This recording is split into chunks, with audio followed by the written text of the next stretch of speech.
we'll probably just do wheels on the ground when we're doing this corner drill, just so we don't have you two jumping on anybody, okay? Is anybody hitting that tabletop there? No one? Okay, that's fine as well. So we'll just do wheels on the ground, of course. You guys will come over this. I'll show you guys the loop before I send you guys out. Is everybody mainly hitting this line right here, this middle one? Okay. We'll kind of work on that because I don't, let's see. Honestly, if you guys aren't hitting these jumps, we can work on this inside rut. I think that'd be better for your guys' benefit, just to work on a tighter inside rut instead of just fading out like every other corner you can do. So I'll demonstrate a couple times through, but let's focus on this inside rut and try to build a little bit deeper. And then maybe throughout the day, it'll be built up enough where we can hit that step up from the inside. Okay? Does that make sense? And if any of you aren't hitting, that's fine. Don't worry about it. When we're coming down the landing of this, because we're not going to be jumping it, so you'll roll down. I want you to get your downshifts and your braking done early. So when you're entering this corner, you're coming to it at a proper speed and you're not braking in the middle of the corner. Does that make sense? So you'll get your downshifts. So on most of the bikes, you'll probably be able to do this corner in second gear, I would say. So you'll probably be fourth or third. Come down, get your downshifts before you get to this corner. And we want to stay off the clutch, okay? When we are braking, when you're coming down and you're braking, you stay off the clutch and allow that bike to have a little bit of wheel chatter. When I demonstrate, you'll kind of understand what I'm talking about. The reason I'm saying stay off the clutch is because as soon as you pull that clutch in, it's going to freewheel the bike and your bike just blow past this corner, okay? So let that bike kind of help you slow down with the engine brake, and that will help you get this inside line a lot easier. Instead of coming in flying, pulling in the clutch, and then just gliding off the side of the track. Does that make sense? Okay, so we'll get the downshifts early, get your braking done early, and I want you off the rear brake. I would say probably right here, okay? I'll kind of adjust that as we go through and I see how everybody's hitting it. But then you should be off the rear brake all the way through the exit of that corner. Just carry your momentum, and that's gonna be very important for us beginner riders, is your throttle control and your momentum, okay? If you're coming into this, coming to a stop in it, and then getting back on the gas really hard, it's gonna throw that whole corner off. You're probably gonna hop out of the rut. It's just not gonna feel right. So you're gonna come in, be very smooth with your throttle, be in the right gear, and just power all the way through, okay?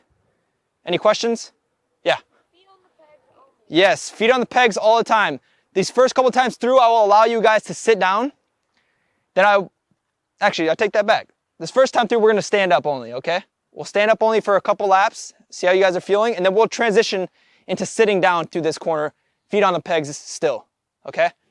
So first pass through, or first couple passes through, you'll stand up all the way through, and then maybe the next rotation, I'll have you guys sit down and practice your acceleration as you're sitting. All right, first time through, do it the incorrect way, wrong body position.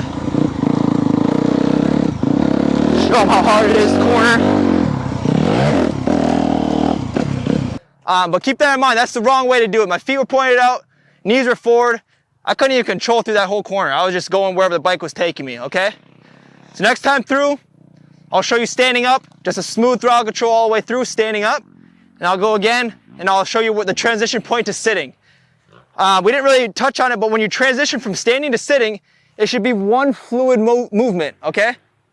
So if your feet on the pegs, on the balls of your feet, and when you go to sit, your feet shouldn't move. You're just transitioning to that seat. So I'll stand up and then I'll show you sitting down as well.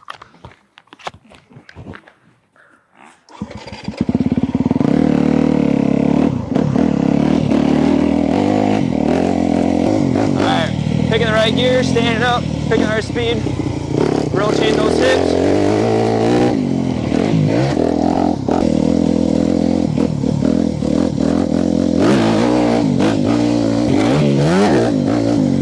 Coming in, standing up, and transition to sitting. Just one fluid movement.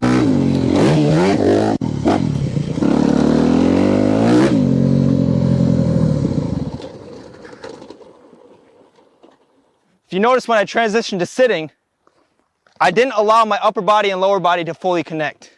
I kept them disconnected by keeping those hips pointed outward, even as I was sitting. So I still allowed that bike to rotate underneath me. It gives you more control when you're sitting instead of plopping on the seat, shutting off your upper body and just kind of sitting there. Because that's going to allow the bike to move all over the place. It's going to make you want to tuck the front a lot easier. Okay? So even when you transition to sitting down, keep elbows up, hips rotated out, allow the bike to move a little bit. It's just a subtle movement. Just rotate those hips, okay? Does that make sense? All right, right off the bat, sat down right away, stuck his foot out. What that did, as soon as he sat down, he connected his whole lower body and upper body, which he had no movement underneath him, okay? That's good ankle flexion. He's trying to move those hips a little bit, but he's not getting that butt back enough. So he's kind of straight up and down. You want to get that butt back, allow that bike to move underneath you. It gives you more movement, more freeness. Otherwise, you're kind of locked in, you have no control. Toes still pointed out. You gotta get those toes tight, which will drive those knees in as well.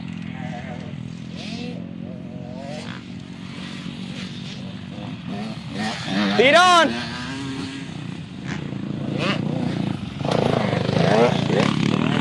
All right, 91 as he's sitting down, he's kind of doing this with his knee.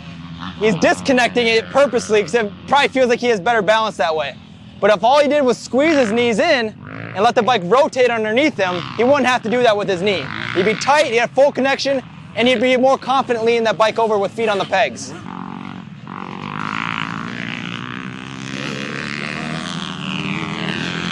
So Yamaha 85, when he's standing in that attack position, as he accelerates, he extends those arms. He's putting all the weight into his forearms, which is the wrong way to do it. He's gonna get arm pump crazy. When he pulls off, I'll try to remember to question him and see how his arms are feeling.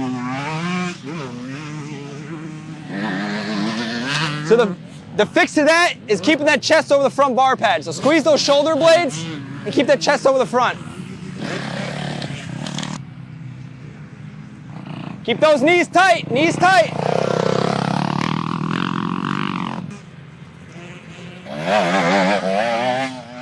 All right, gold gear, he's standing straight up and down and knees are driven forward. So he's fully connected, upper body and lower body. If he would just drop those heels, it would get those knees in the proper position. Dropping your heels does almost everything for your attack position. It'll drop those, it'll get your knees back and get your butt back as well. If your heels are like this, your knees are gonna be forward, your back's gonna be arched.